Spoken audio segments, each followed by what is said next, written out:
This is a Moroccan spice bagel. In the bowl, I'm adding to our softened cream cheese, about 2 tablespoons of harissa, which is chili paste that comes in a tube that you can literally get anywhere, or you can order it online.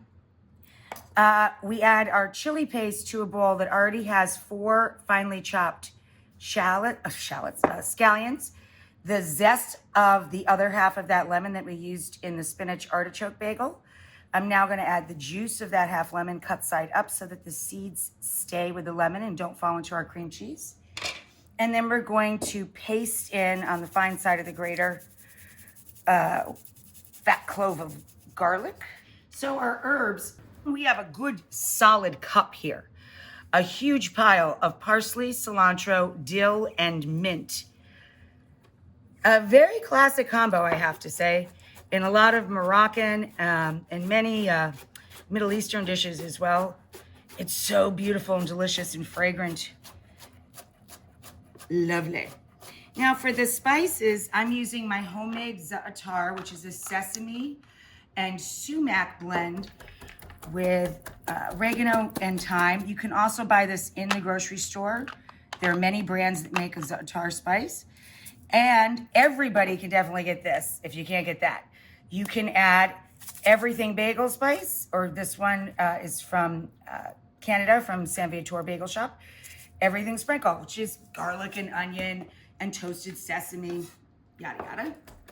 So I'm gonna mix these in, and these I always serve on toasted everything. Okay, this is the Moroccan. Come on in, I'm just finishing it up here with the za'atar spice, which you can make at home or buy online. And I'm gonna finish that with some edible flowers and our Moroccan bagels on lightly toasted everything. Spinach and artichoke pizza bagel. I'm chopping up a can of artichokes in water. I drained them really well. I'm adding that to my bowl. This is for our spinach artichoke. They're like pizza bagels, really. Like a kind of a white pizza bagel, spinach artichoke pizza bagel. I have a little fresh thyme. I have about a half a cup of grated Parmigiano Reggiano. I'm adding a little nutmeg because we're using spinach as well, and I always use a little nutmeg with spinach. I have some lemon zest in there. I cooked out some garlic and a little olive oil for our chopped spinach mixture here. So a little olive oil, defrosted, frozen spinach. I wrung all the excess liquid out. I had to cool this. That's why I did this a little bit ahead, because you have to have it cold. And that was a 16-ounce package, because of course it's mostly water. And I added a little red pepper flake. You could just do salt and pepper if you prefer.